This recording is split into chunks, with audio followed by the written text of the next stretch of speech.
Hello friends, welcome to mission APPSC.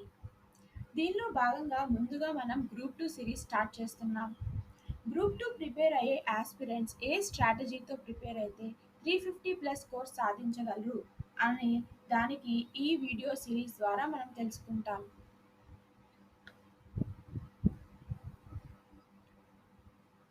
ముందుగా group 2 prepare అయ్యే aspirants syllabus మీద understanding అనేది పెంచుకోవాలి. సిలబస్లో ఏమేమి సబ్జెక్ట్స్ ఉన్నాయి, టాపిక్స్ ఏంటి ఉన్నాయి, సబ్ టాపిక్స్ ఏమేమి ఉన్నాయి అనేది ముందుగా తెలుసుకోవాలి. దాన్ని బాగా అండర్స్టాండ్ చేసుకొని మైండ్లో పెట్టుకోవాలి. మనం ఏదైనా బుక్ చదువుతున్నప్పుడు, ఏదైనా న్యూస్ పేపర్ చదువుతున్నప్పుడు మనం సిలబస్ అనేది మైండ్లో పెట్టుకోవడం వల్ల ఏ టాపిక్స్ మన సిలబస్లో ఉన్నాయి, ఏ టాపిక్స్ మన సిలబస్లో లేవు అనేది ఈజీగా డిఫరెన్షియేట్ చేయగలుగుతాం. ఎగ్జామ్‌కి ప్రిపేర్ అవుతున్నప్పుడు ఆ సిలబస్ ఏంటి? ఆ ఎగ్జామ్ యొక్క బౌండరీ అనేది ఏంటి అనేది మనం తెలుసుకోవాలి. సిలబస్ అనేది మనం కంప్లీట్‌గా తెలుసుకోగలిగితే ఆ ఎగ్జామ్ యొక్క బౌండరీ అనేది మనకి బాగా అర్థమైతుంది. దేన్ని చదవాలి, దేన్ని అవాయిడ్ చేయాలి అనేది అర్థమవుతుంది. నెక్స్ట్ ప్రీవియస్ పేపర్స్ చదవడం వల్ల ఏ ఏ సబ్జెక్ట్స్‌లో, ఏ ఏ టాపిక్స్‌లో ఎంత ప్రయారిటీ ఉంది అనేది మనకు అర్థమవుతుంది. హై ప్రయారిటీ టాపిక్స్ మీద మనం ఎక్కువ ఫోకస్ చేయడానికి యూజ్ అవుతుంది. అలాగే యూపీఎస్సి టైప్‌లో క్వెషన్స్ అడుగుతున్నారు ఈ మధ్య. ఇవి కొంచెం అనాలిసిస్ బేస్డ్‌గా క్వెషన్స్ ఉంటాయి.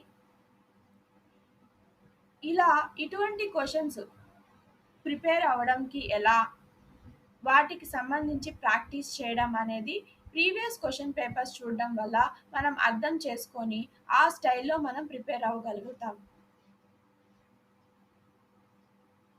Current affairs.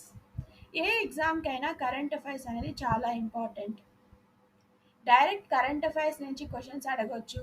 కరెంట్ అఫైర్స్‌ని బుక్‌లో ఉన్న సిలబస్‌తో కంబైన్ చేసి క్వెషన్స్ అడిగే ఛాన్స్ ఉంది. అందుకని మనం కరెంట్ అఫైర్స్ న్యూస్ పేపర్‌లో for example local body elections అనే ఒక టాపిక్ చదివామనుకోండి. వెంటనే మనం పాలిటీ బుక్ తీసుకొని 73rd, 74 కాన్స్టిట్యూషనల్ అమెండ్మెంట్ అంటే ఏంటి? వాటికి సంబంధించిన ప్రొవిజన్స్ ఏంటి? స్టేట్ ఎలక్షన్ కమిషన్ ఏంటి? దానికి సంబంధించిన డ్యూటీస్ ఏంటి అనేది మనం చదువుకోవాలి. దాంతో పాటు ఎంపీ, ఎమ్మెల్యే ఎలక్షన్స్‌కి, లోకల్ బాడీ ఎలక్షన్స్‌కి ఏమన్నా తేడాలున్నాయా అనేది మనం తెలుసుకోవాలి. ఇలా కనుక మనం ఒక్కొక్క టాపిక్‌ని చదువుకోగలిగితే కరెంట్ అఫైర్స్‌లో ఉన్న టాపిక్‌ని మనం గుర్తుపెట్టుకోగలుగుతాం.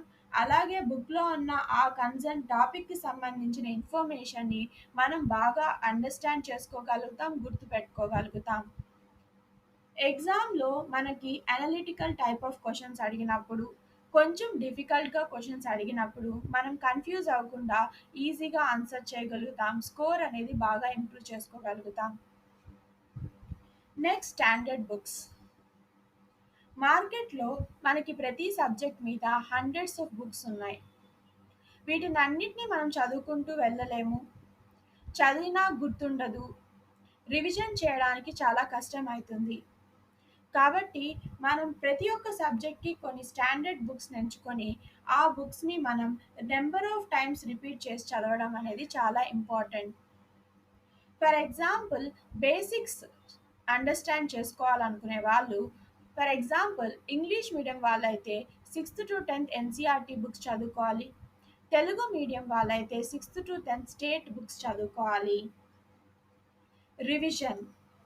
ఏ ఎగ్జామ్‌కైనా రివిజన్ అనేది చాలా ఇంపార్టెంట్. ఎన్నిసార్లు మనం రివిజన్ చేస్తే ఆ టాపిక్ మీద కాన్సెప్చువల్ క్లారిటీ అనేది పెరుగుతుంది. దాని ద్వారా ఆ పర్టిక్యులర్ టాపిక్‌కి సంబంధించి న్యూస్ పేపర్‌లో ఏదైనా న్యూస్ వస్తే మనం ఈజీగా దాన్ని అండర్‌స్టాండ్ చేసుకోగలుగుతాం. ఆ రెండిటికి మధ్య లింకేజ్ అనేది చేసుకోగలుగుతాం. ఎగ్జామ్‌లో మనకి ఆన్సర్ చేయడానికి ఎంత డిఫికల్ట్ క్వెషన్ అయినా మనం ఈజీగా ఆన్సర్ చేయడానికి యూజ్ అవుతుంది. ఎన్ని నంబర్ ఆఫ్ టైమ్స్ రివిజన్ చేస్తే మనకి ఎగ్జామ్‌లో అంత సక్సెస్ వస్తుందని మనం గుర్తుపెట్టుకోవాలి. ఇప్పుడు సోర్సెస్ తెలుసుకుందాం. కరెంట్ అఫైర్స్‌కి ఇంగ్లీష్ మీడియం వాళ్ళైతే రోజు హిందూ పేపర్ చదవండి. అలాగే జీకే టుడేలో కరెంట్ అఫైర్స్ ఆర్టికల్స్ ఉంటాయి. వాటిల్ని చదవండి. తెలుగు మీడియం వాళ్ళైతే ప్రతిరోజు ఈనాడు న్యూస్ పేపర్ చదవండి. అలాగే మంత్లీ మ్యాగజైన్స్ షైన్ మ్యాగజైన్ కానీ, ఆర్సీ రెడ్డి మ్యాగజైన్ కానీ చదవండి. పాలిటీ గ్రూప్ 2లో పేపర్ 2లో పాలిటిక్ మీద 75 క్వశ్చన్స్ అడుగుతారు. 75 మార్క్స్. అలాగే పేపర్ 1లో మినిమం 20 క్వశ్చన్స్ పాలిటీ నుంచి వస్తాయి. అంటే దాదాపు 90 ప్లస్ మార్క్స్ అనేటివి పాలిటీ నుంచి మనం సాధించవచ్చు. సో పాలిటీలో మనం కాన్సెప్చువల్ క్లారిటీతో పాటు కరెంట్ అఫైర్స్లో పాలిటీ రిలేటెడ్ వస్తున్న విషయాల్ని కూడా మనం అర్థం చేసుకొని చదవగలిగితే పాలిటీలో మనం ఈజీగా స్కోర్ సాధించగలుగుతాం. పాలిటీలో మనకి ఇంపార్టెంట్ బుక్ లక్ష్మీకాంత్. ఇది ఇంగ్లీష్ మీడియం అండ్ తెలుగు మీడియంలో లభిస్తుంది. ఎకానమీ గ్రూప్ 2 పేపర్ 3లో మనకి ఇండియన్ ఎకానమీ మీద 75 క్వశ్చన్స్, ఏపీ ఎకానమీ మీద 75 క్వశ్చన్స్ అడుగుతారు. మొత్తం 150 క్వశ్చన్స్, 150 మార్క్స్. దీంతో పాటు పేపర్ 1లో కూడా కొన్ని ఎకానమీ క్వశ్చన్స్ అడుగుతారు. సో ఎకానమీకి మనం హై ప్రయారిటీ ఇచ్చుకోవాలి ఈజీగా 150 ప్లస్ మార్క్స్ స్కోర్ చేసుకోవడానికి. ఎకానమీ చదివేటప్పుడు మనం బేసిక్ కాన్సెప్ట్స్ని ఎక్కువ అర్థం చేసుకొని చదవాలి. దాంతో పాటు కరెంట్ కాన్సెప్ట్స్, ప్రస్తుత జీడిపి ఎంత, గ్రోత్ రేట్ ఎంత అని చదవడంతో పాటు లాస్ట్ 5 ఇయర్స్ నుంచి గ్రోత్ రేట్ పెరుగుతుందా, తగ్గుతుందా, హెచ్చుతగ్గులుగా ఉందా, ఇలాంటివన్నిటిని మనం జాగ్రత్తగా గమనించుకుంటే ఎకానమీలో మంచి స్కోర్ సాధించగలుగుతాం. ఎకానమీలో ఇంగ్లీష్ మీడియం వారైతే Ramesh Singh book, survey, budget తప్పనిసరిగా చదవాలి. తెలుగు మీడియం వాళ్ళకి చిరంజీవి సార్ బుక్ ఉంది. తెలుగు అకాడమీ బుక్స్ ఉన్నాయి. అలాగే బడ్జెట్ ఎకనామిక్ సర్వే ఖచ్చితంగా చదవాలి. హిస్టరీ ఇండియన్ హిస్టరీ పేపర్ 1లో ఇండియన్ హిస్టరీ ఉంది. ఇండియన్ హిస్టరీలో హై ప్రయారిటీ ఏరియాగా మనం మోడర్న్ ఇండియన్ హిస్టరీని చెప్పుకోవచ్చు. దాని నుండి మనకి ఎక్కువ పర్సంటేజ్ ఆఫ్ క్వశ్చన్స్ అనేటివి వస్తాయి. ఇంగ్లీష్ మీడియం వాళ్ళైతే 11th 12th ఓల్డ్ ఎన్సీఆర్టీస్ చదవాలి. తెలుగు మీడియం వాళ్ళైతే కరీం సార్ నోట్స్ చదివితే సరిపోతుంది. ఏపీ హిస్టరీ పేపర్ 2లో ఏపీ హిస్టరీ నుంచి 75 క్వశ్చన్స్ వస్తాయి. 75 మార్క్స్. ఏపీ హిస్టరీ మీద గ్రిప్ తెచ్చుకుంటే మనం ఈ 75 మార్క్స్ని ఈజీగా స్కోర్ చేసుకోవచ్చు. ఇంగ్లీష్ మీడియం వాళ్ళకైతే పిఆర్ రావు బుక్ అవైలబిలిటీలో ఉంది. తెలుగు మీడియం వాళ్ళకైతే కరీం సార్ నోట్స్, జోగి నాయుడు బుక్ అవైలబిలిటీలో ఉంది. Geography, disaster management geography, environment and disaster management మీద దాదాపు 20 క్వశ్చన్స్ పేపర్ 1లో వస్తాయి. ఇండియన్ జాగ్రఫీకి ఇంగ్లీష్ మీడియం వాళ్ళైతే 11th 12th NCERTs, Telugu medium వాళ్ళకైతే రమణరాజు సార్ బుక్ దొరుకుతుంది. ఏపీ జాగ్రఫీకి బోత్ ఇంగ్లీష్ అండ్ తెలుగు మీడియంలో రమణరాజు సార్ బుక్ అవైలబిలిటీలో ఉంది. డిజాస్టర్ మేనేజ్మెంట్కి అయితే తెలుగు అకాడమీ బుక్స్ ఉన్నాయి. బోత్ ఇంగ్లీష్ అండ్ తెలుగు మీడియంలో దొరుకుతాయి. అప్కమింగ్ క్లాసెస్ నెక్స్ట్ క్లాసెస్లో మనం సిలబస్ని అనలైజ్ చేసుకుంటాం.